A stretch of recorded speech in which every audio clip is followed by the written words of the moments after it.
good morning, ladies and gentlemen. My name is Stratton Richard. I'm one of the commentators for today's show. Welcome to Biggin Hill, the last of this century. Next year, well, off to the new millennium. And we were sitting in the office this morning wondering what sort of show will be taking place 100 years from now. I don't think any of us, even James Gilbert from Pilot magazine, could even imagine what we will see.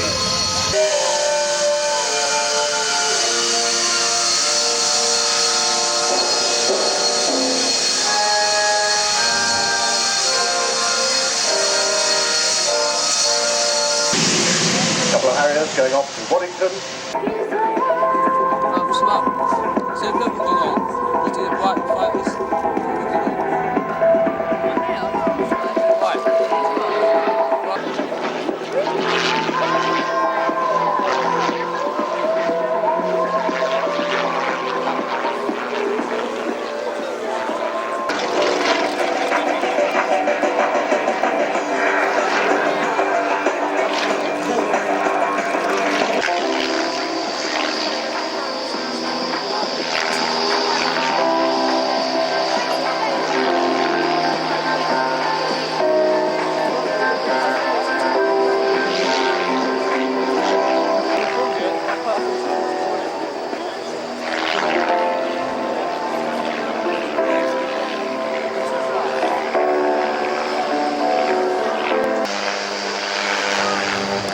Well, the light ship, pretty obvious thing, difficult to miss, comes past.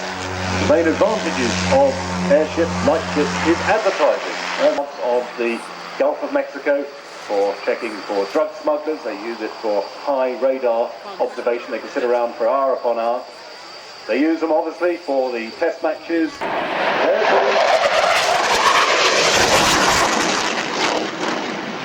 off the top of the wing, high G turn. Wing swept fully back, 67 degrees.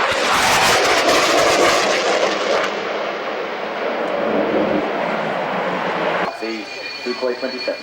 Oh really? Okay.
As you can see, the weather hasn't been awfully kind to us, but with a little bit of luck, we should be able to get at least our flat show in, if not our rolling.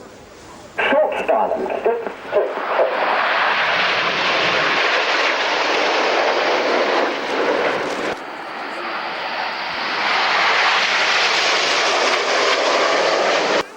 When we break into land, into the circuit, we normally break to 500 feet, but I've just heard from the leader that's impossible, and we'll actually be doing a break to only 300 feet in order to get the aircraft down safely. It's already broken into the circuit, and as you can see, they're disappearing in the mud. Appreciate the winds up there are very strong indeed. So they would be about 20 to 30 knots where they are. Now we're looking for the other man up there with the white slope, Sergeant Clark Coghill. Now normally, Sergeant Clark Coghill will take the team round in one direction, and Flight Sergeant Chris Headley would take the team in the other direction. But appreciate today, we've got a very low jump, and we're just going to come down and make the drop zone for you. Let's give them a really big round of applause for the Royal Air Force Falcons of 1999.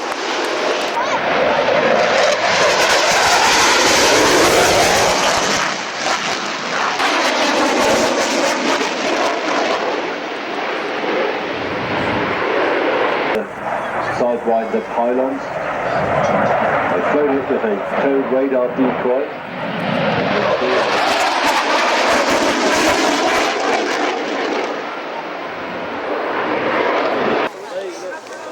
It's a returning. We now look towards, still with the Royal Air Force, and the Hercules attack demo. He's down, and we will see how long he's on the ground for. As he won't be there for long, and as he's coming to halt, there's a great big propeller, huge great disc, going into reverse pitch, standing on the brakes. It's a wet, slippery runway at the moment with the rain. There, the ramp is already going down. He's just turning it so you can see it a little bit more. Loadmaster down the back end, talking to the commander. Ramps down, kick those plates out. First troops are out. Out will come the Land Rover. Deployed. Already as they are now taking up defensive positions, that would be the idea. Maybe the SAS or SBS will be securing the airfield boundary. The Herc already on command of the Loadmaster, reversing back down the runway. You can use rough, unprepared strips, operating out of any terrain, any climate, sand, snow.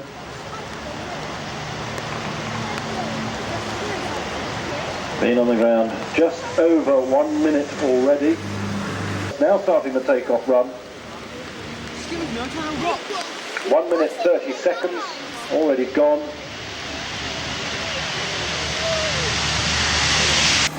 So we're hoping that they'll be slotted in later on in the programme, but that remains open for the moment.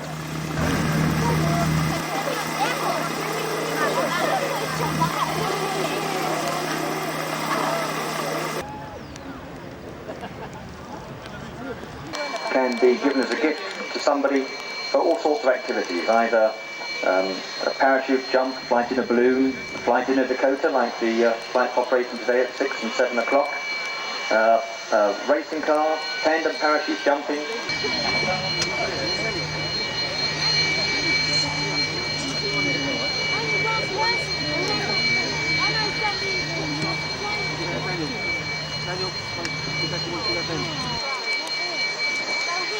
On the runway, and when the big jet gets going, it should be quite interesting.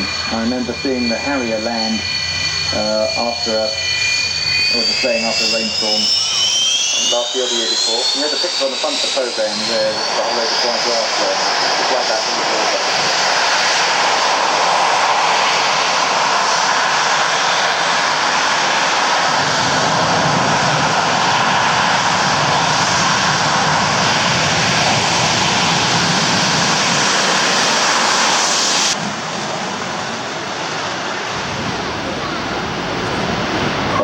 Runway off nicely.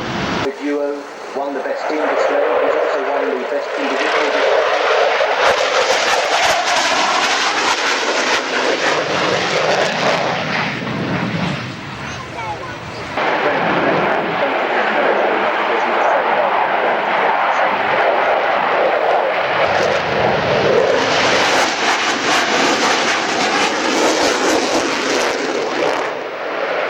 I always think they look so ominous as you see them from the front.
are about 10 on the opposing squadron.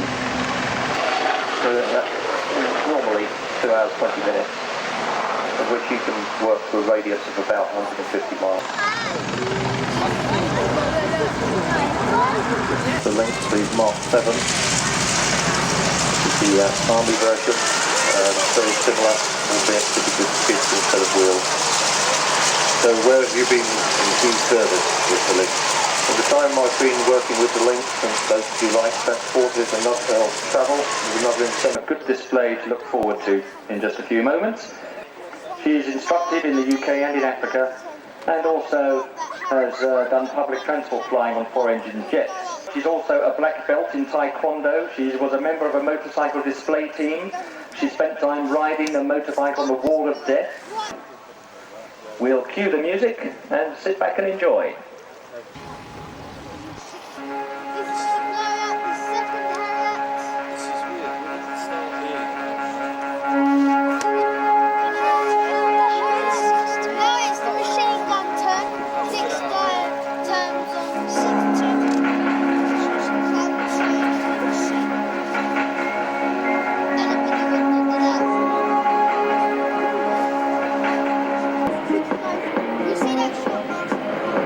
Just look at that, rolling the whole formation, and they maintain station throughout the manoeuvre.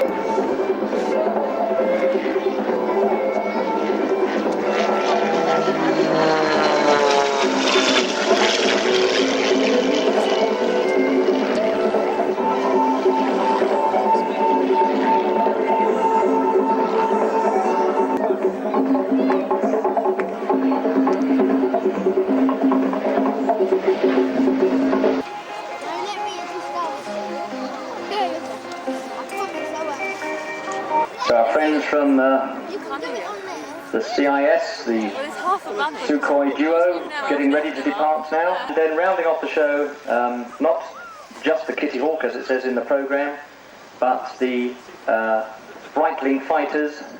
So as well as the Kitty Hawk, that's the ME-109, the Mustang and the Corsair.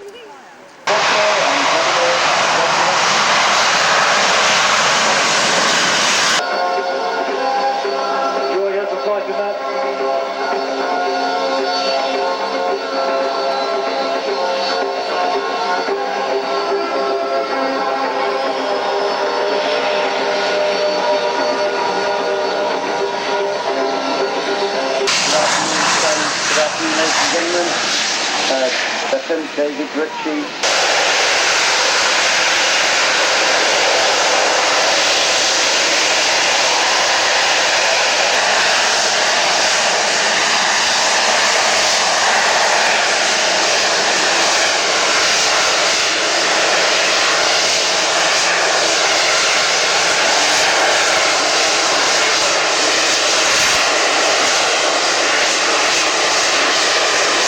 The enemy's good, I would have thought.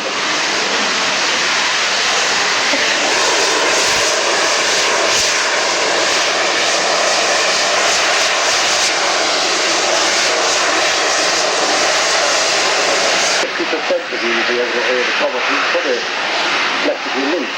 But for those of you down the left end of the runway, yes, the control that he's just sitting there closely, this must take an awful lot of practice, tremendous amount of skill, surely.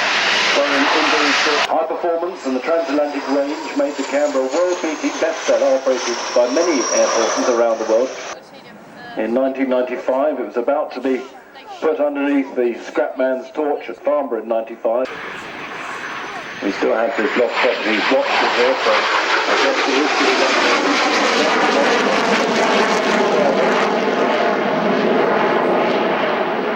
3,500 people given clearance from air traffic. Camera to turn right after landing to park over on the west side, where it's overnight.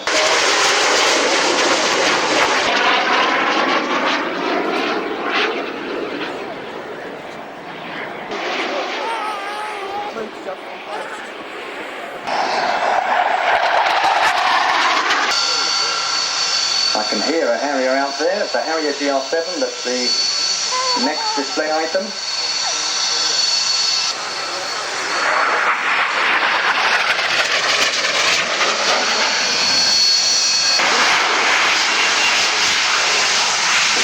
storm, a big batch. And when you get that one, you will get to see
Wasn't far away from that.